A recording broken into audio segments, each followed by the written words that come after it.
Hi everyone, it's Alex here from Ninja Teacher, and I'm joined today by Anthony, who is one of our Ninja Teacher Academy 4-week in-person TESOL course graduates. We're here now at Ninja Teacher Academy, and we're going to have a little bit of a chat with Anthony about his experience of Vietnam, what made him want to come out to live in Vietnam, how the course went, and what he's up to. Also, what it's been like during coronavirus and his plans for the future. So, hi Anthony, how are you doing today? Pretty good, Alex. How's it going? Good, good. So, do you want to just start off by saying briefly about what you were doing before you came to Vietnam? Well, so I'm myself a YouTuber, but I'm also in the coffee industry.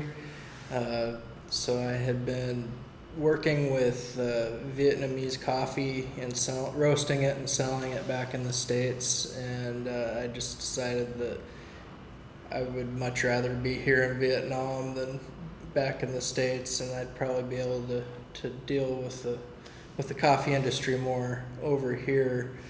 And one of my big goals is to help the farmers get paid more, because they're frequently trying to rip the farmers off, especially if they don't teach English.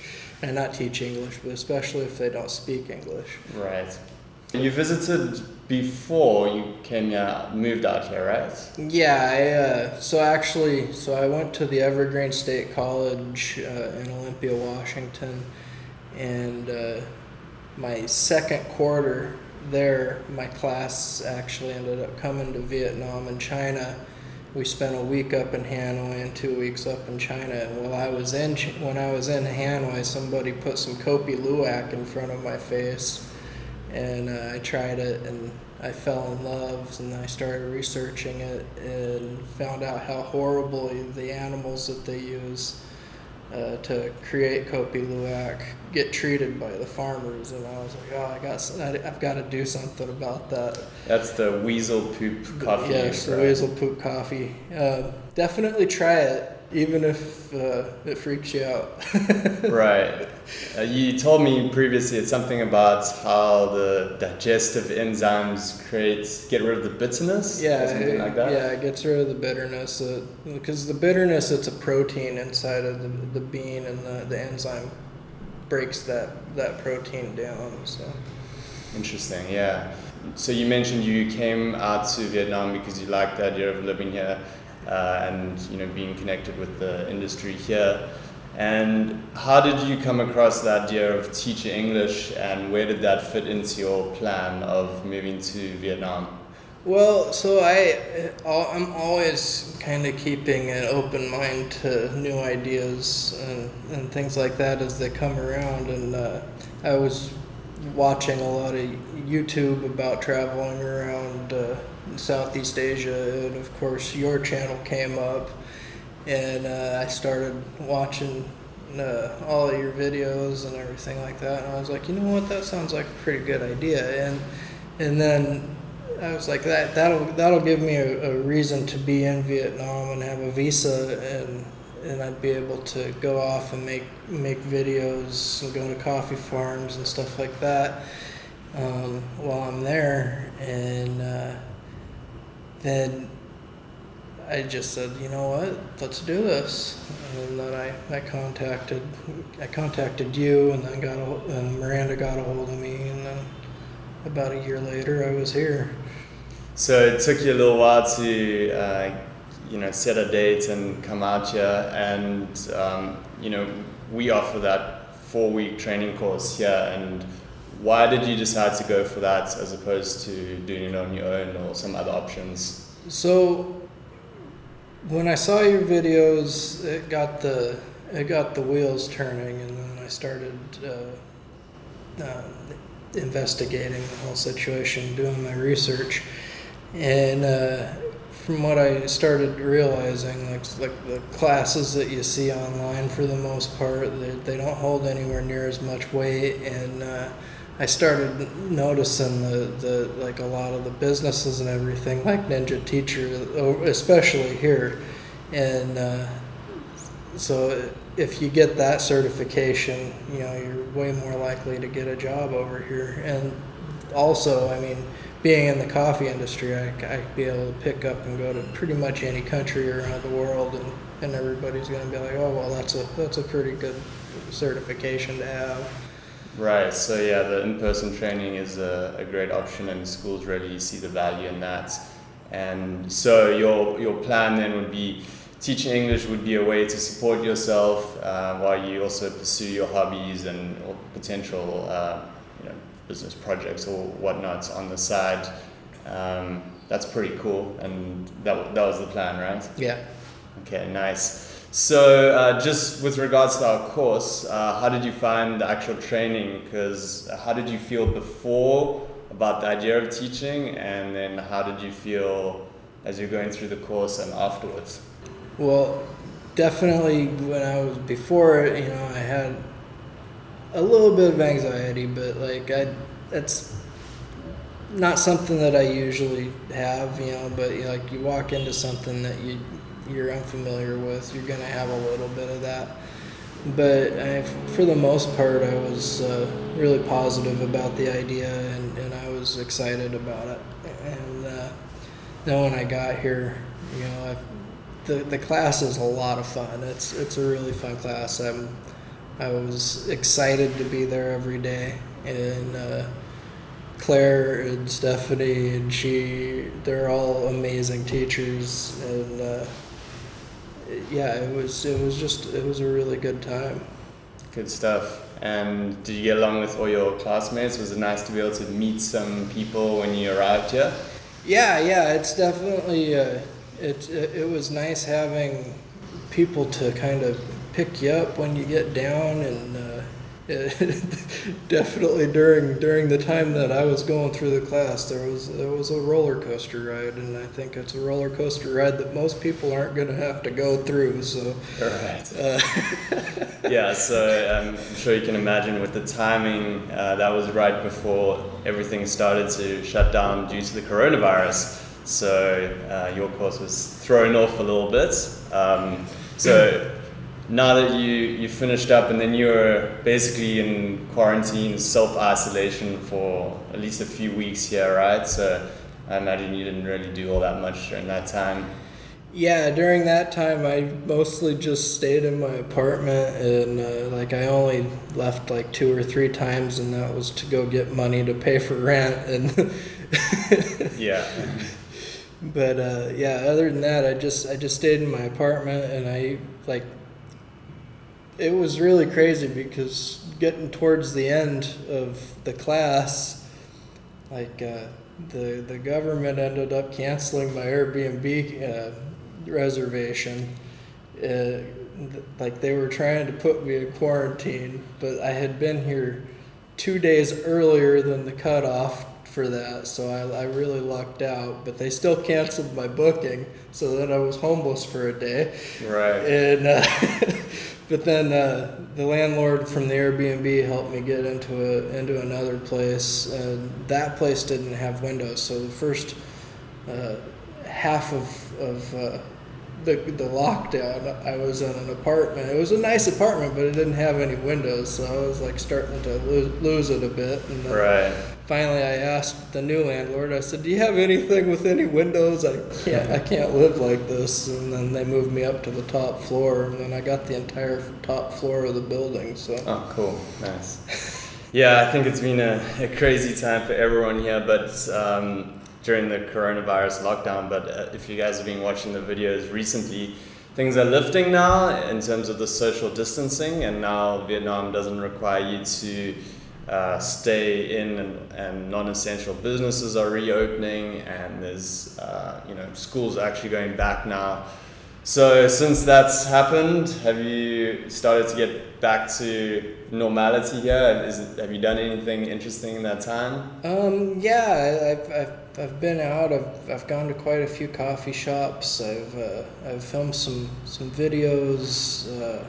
My first time that I went out, I ended up running into the Hard Rock Cafe and realizing it was open, and I was kind of surprised because they hadn't expanded it to 30 people yet, and if this place was still open. And Hard Rock's a pretty big place, so I was really shocked. But I was really happy because I've been to 31 different Hard Rocks around the world, and my birthday was in the middle of the month, and they even hooked me up with a free dessert for my birthday. Oh, cool. So, so it was a good first day out, and yeah, that was a lot of fun. I think it was Miranda or someone was asking me, maybe she said that you were asking about like traveling up to the Lats or something like that. Are you planning to take some trips and go to some coffee farms or what? Yeah, so actually I was thinking about tomorrow going down to Vung Tau and spending a couple days there. Well, I'll be in the process of getting my visa renewed, and then on the 3rd I was planning on moving to Da Nang for a while and kind of letting that be my base. Okay. And then go to Dalat and do some coffee farm videos and stuff like that. That sounds nice. Yeah, so then now that schools are opening, are you planning to get into doing some teaching? So that's the one thing that I'm still I'm not sure about at this point, because when I was doing the actual teaching parts of the class, like, I didn't like it, and I don't know if it was because I was teaching to my peers and didn't really have a chance to teach to who you would normally teach at all, but I know I didn't like teaching to my peers, so I'm like, I've got the certification. If I need to do it, I can do it, but I'm not all that concerned about it right now.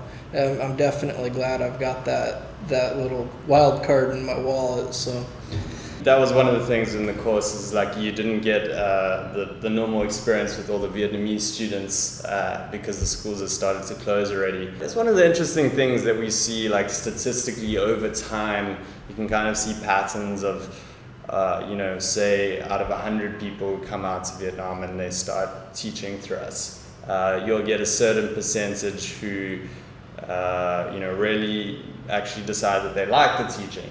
Certain percentage will say, well, it's okay, I'll do it, it's a job, I'll still put effort into it, I'll do a good job, I'm not going to slack off, but probably not my passion. Certain percentage don't really like it at all. I would say those are the main categories. Some people want to do it for a little while, and then some people want to carry on for longer.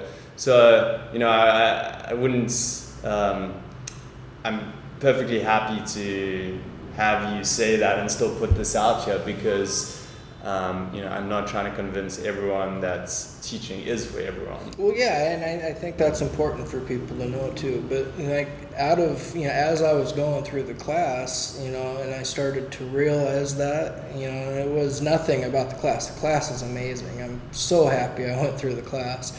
But one thing that I came to a conclusion is, this is, even if I don't go and teach, this is something that I can use.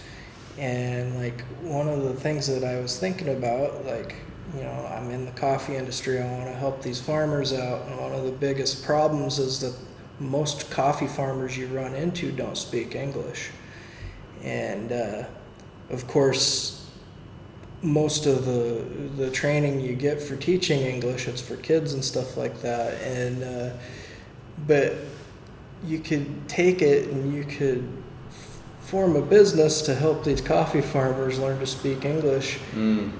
But then what's another big problem with that is, they're going to take their money and they're going to spend the money on their kids to learn to speak the language instead of themselves, and it's a vicious circle. It just keeps repeating itself. So my thought is, how about put together a company, that hires people from Ninja Teacher, right, to teach the adult coffee farmers how, but also have it so they're able to get their children to learn the language as well. Yeah, that's a really cool idea, and it's not nice to see that when, because of the lack of communication, they can't really negotiate for what's fair, right? Mm-hmm. Yeah, and that's like in the coffee industry, that's like the biggest problem right now is the farmers are getting ripped off on one side, and then on the other side, the roasters are getting ripped off, which means in the end the consumer's getting ripped off, and the person in the middle is making all the money. And that's just, that shouldn't be how things are going. Right. Cool. Well, it sounds like there's some interesting stuff on the horizon for you. So I hope that all goes well. We're going to go film a video for Anthony's channel. I'm not sure exactly what we're going to talk about. Maybe a bit more about coffee and whatever you ask me about. But definitely go over to Anthony's channel and check that out. Where can they find you? Okay, so my YouTube channel is Traveling Coffee Guy. That's probably the easiest place that you can find me. You can also find me that way on Facebook and Instagram. Okay, so just one quick question to wrap it up. What do you think of Vietnamese coffee overall? Okay. It's not actually for you. That's not going to be a quick question, is it? Well, it's kind of a loaded question. Yeah. So, 1 minute summary.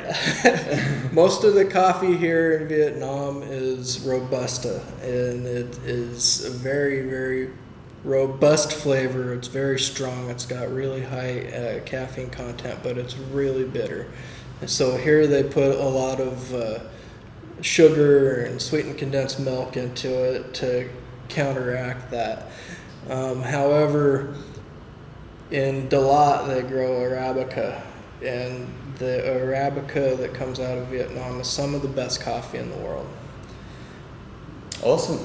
Cool. Well, yeah, obviously follow Anson's channel if you want some more like in-depth, interesting info about coffee from around the world and Vietnam. And yeah, thanks for joining. Yeah. And we'll go head off and do your video now. Awesome. Sounds good, Alex. All right. Cool. Thanks.